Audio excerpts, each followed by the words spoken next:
नमस्कार। राष्ट्रपति ट्रंप के फैसलों से भारत में अब काफ़ी ज़्यादा राजनीतिक तौर पर हंगामा मच गया है। हंगामे के बारे में आगे बात करूंगा, लेकिन मामला पूरा ये है कि जिन 104 भारतीयों को वापस उन्होंने लौटाया है, ये कहते हुए कि वो घुसपैठिए हैं, वो गैर कानूनी तरीके से अमेरिका में पहुंचे थे और उन्होंने जैसा कि वादा किया था चुनावों में कि वो इल्लीगल इमिग्रेंट्स को वापस उनके देशों को लौटा देंगे, तो वही काम उन्होंने भारत के साथ किया है। पहली खेप 104 लोगों को लेकर एक अमेरिकी सैन्य विमान C-17 में कल अमृतसर पहुंची है। यहीं से सारा विवाद शुरू हुआ है। क्या है माजरा, पहले इसकी जड़ आपको बताता हूं। राष्ट्रपति ट्रंप ने ऐसा क्यों किया कि एक सैन्य विमान का इस्तेमाल कर इन लोगों को भेजा? क्योंकि अक्टूबर 2024 में भी इलीगल इमिग्रेंट्स को लेकर एक विशेष विमान अमेरिका से भारत आया था, उन लोगों को भारत छोड़ने आया था, लेकिन तब एक चार्टर्ड सिविल एयरक्राफ्ट का इस्तेमाल किया गया था। तो राष्ट्रपति ट्रंप ने सैन्य विमान का इस्तेमाल क्यों किया?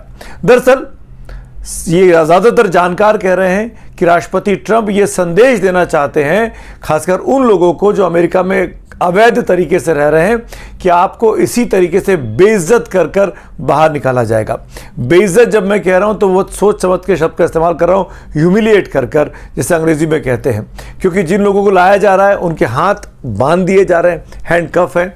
हमारे भारतीयों को जो लाया गया उनके बारे में कहा गया कि उनके हाथ और पैर दोनों बांध दिए गए थे और 40 घंटे तक उनको एक सीट पर बिठाया गया, उनको हटने नहीं दिया गया। वो बाथरूम का इस्तेमाल नहीं कर सकते थे, वो कहीं उठने फिर नहीं सकते थे। आप सोचिए 40 घंटे तक हाथ और पैर बंधे हो और आप एक पोजीशन में बैठे हो, कितना कष्ट का काम है। ये ह्यूमिलिएशन है, ये ह्यूमन राइट्स का वायलेशन है, इसीलिए इस पर हंगामा मच रहा है। राष्ट्रपति ट्रंप अपने देश में अपनी कॉन्स्टिट्यूंसी को, अपने वोटर को ये दिखाना चाहते थे कि मैं जो कहता हूं मैं वो करता हूं, मैं कड़ा प्रशासक हूं। इसीलिए उन्होंने इसका इस्तेमाल किया, इसीलिए सैन्य विमान का इस्तेमाल किया। सिविल चार्टर्ड प्लेन से लेकर प्लेन से उनको नहीं भेजा, सैन्य विमान से भेजा। सैन्य विमान में सीट्स भी कंफर्टेबल नहीं होती हैं। वो किसी सिविल एयरक्राफ्ट की तरह नहीं होता है कि आपको चाय पिए पेशाब के लिए वक्त मिलता रहे, आप जाते रहें, आपको पानी पीने को मिल जाए, आपको खाने पीने को मिल जाए। ऐसा भी कुछ नहीं हुआ होगा। तो ये लोग भूखे भी होंगे जो 104 लोग भारत लौटे हैं। तो ये जगह जगह ये कहानी आ रही है कि भाई आपने ये इस तरीके से अमानवीय व्यवहार क्यों किया? हो सकता है वो घुसपैठिए हो सकता है वो गलत तरीके से गए हों, और ये हर देश के पास अधिकार है कि वो इलीगल इमिग्रेंट्स को वापस लौटा दे। भारत भी यही कहता, भारत भी यही करना चाहता है। जो घुसपैठिए अपने आए उनको वापस लौटाना चाहता है, चाहे वो बांग्लादेश से आए हो किसी और देश से आए हो। पर इस तरीके से जानबूझ के तंग करते हुए ये जो कदम राष्ट्रपति ट्रंप ने उठाया है, इसकी वजह से उनकी जमकर भत्सना भारत का एक बहुत बड़ा धड़ा करने लगा है। जो लोग लौट के आए हैं उनका ब्रेकअप आपको बताऊं, 33 हरियाणा के हैं, 33 गुजरात के हैं, 30 पंजाब के हैं, 3 महाराष्ट्र के हैं, 3 ही यूपी के हैं और 2 शख्स चंडीगढ़ के हैं। ये ज़्यादातर वो लोग हैं इनका या तो वीज़ा एक्सपायर कर गया था, वो लोग वहाँ ओवर स्टे कर गए या छुप गए अमेरिका में, वापस नहीं लौटना चाहते थे, काम करते होंगे। और कुछ लोग बहुत बड़ी संख्या में 104 में वो भी हैं जो गैर कानूनी तरीके से डंकी रूट से कंटेनर में बैठ के बॉर्डर क्रॉस कर यहाँ छुप के वहाँ छुप के पहुँचे हैं, उस तरीके से भी अमेरिका पहुँचे थे। तो ये बाकायदा वहाँ की कोर्ट में साबित हो गया कि इनके पास ओरिजिनल डॉक्यूमेंट्स नहीं थे, ये सब फेक डॉक्यूमेंट्स के जरिए अमेरिका में रह रहे हैं, और इसीलिए सुप्रीम कोर्ट ने अमेरिका की कहा कि इनको वापस इनके देश भेजा जाए। तो वही खेप लौट रही है, एक अक्टूबर 24 में आई और एक अभी फरवरी 25 में आई है। ऐसे करीब 18,000 लोगों को वापस भारत को लेना है, ये अमेरिकी कोर्ट का आदेश है। भारत सरकार की चुप्पी पर ही सारा हंगामा है। इतनी बड़ी कंट्रोवर्सी हुई, भारत सरकार की विदेश मंत्रालय ने कुछ नहीं कहा। आज इंडिकेशन मिला है कि विदेश मंत्रालय से एस जयशंकर साहब इस पर बयान दे रहे हैं। मुझे ऐसा लगता है कि क्योंकि ये लोग एन रूट थे, क्योंकि इन लोगों को विमान में बिठाकर रवाना कर दिया गया था और ये करीब 20 घंटे की यात्रा थी, 20 से 25 घंटे की अमेरिका से भारत की, इसीलिए भारत सरकार चाहती थी कि ये सब सुरक्षित लौट आएँ, अपने देश में अपने सरजमी पे उतर जाएँ, उसके बाद अपना स्टैंड क्लियर करे कि आखिरकार उन्होंने इनको इस तरीके से, जो अमानवीय तरीके से भेजा गया। पहली बात तो खबर ठीक है कि नहीं, कि हाथ पैर बांध के भेजा गया। दूसरी बात, खाने पीने को मिला कि नहीं मिला। और तीसरी बात ये कि इनके साथ ये अमानवीय व्यवहार जो हुआ उसके बारे में भारत सरकार अब क्या कदम उठाने वाली है। ट्रंप और मोदी की दोस्ती की बात की जाती है, तो ये कहा जा रहा है कि अब राष्ट्रपति ट्रंप से मिलने के लिए प्रधानमंत्री मोदी अगले हफ्ते 13 या 14 तारीख को अमेरिका में जाने वाले हैं।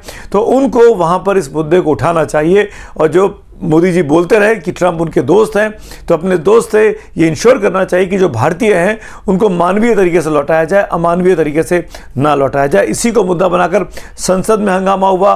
विपक्ष के सांसदों ने हाथ में हथकड़ी पहनकर प्रोटेस्ट किया है, नारेबाजी की है। विदेश मंत्री को बोलना पड़ा है कि जब संसद में बयान देंगे। ये एक इम्पॉर्टेंट डेवलपमेंट है।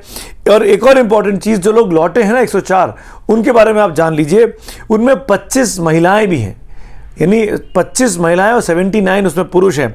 उन लोगों में 12 माइनर हैं, माने जिनकी उम्र 18 साल से कम है, और एक बच्चा तो 4 साल का है।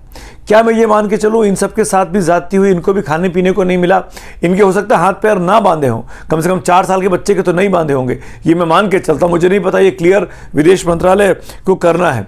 अब 48 लोग ऐसे जिनकी उम्र 25 साल से कम की है, और ज़्यादा लोग, बाकी लोग इससे बड़ी उम्र के हैं। अब पंजाब में इस विमान को क्यों उतारा गया, अमृतसर में, इसको लेकर भी विवाद है।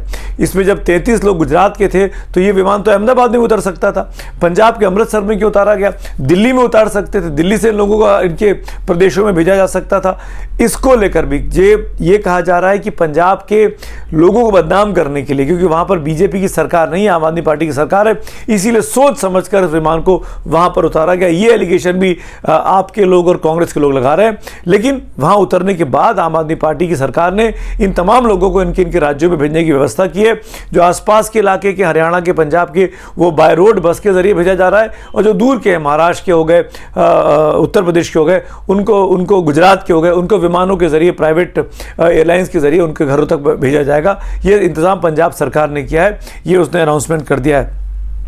तो ये कुल मिलाकर बात कही जा सकती है कि ये जो कदम है ट्रंप सरकार का, ये एक नया नाक में दम साबित हो सकता है स्थानीय पॉलिटिक्स में मोदी सरकार के लिए। क्योंकि बार बार ये कहा गया, ये कहती है सरकार कि विदेश नीति इसकी बहुत सफल रही है, ये हर जगह से भारतीयों को वापस लेकर आ गए, चाहे यूक्रेन से लेकर आए हो या किसी भी युद्धग्रस्त क्षेत्र से भारतीय छात्रों का ध्यान रखा जाता है। ऐसे में इन लोगों के साथ ये जो ज्यादती हुई है, कथित ज्यादती हुई है, जो कि विपक्ष कह रहा है, इस पर सरकार की जवाबदेही तय होती है और सरकार को जवाब देना चाहिए। इसीलिए इतना ज़बरदस्त हंगामा हो रहा है। लेकिन आखिर में ट्रंप ने जो काम किया है, राष्ट्रपति ट्रंप ने जो काम किया है, वो भारत के लिए, मोदी सरकार के लिए एक नई मुसीबत बनता हुआ दिखाई देता है।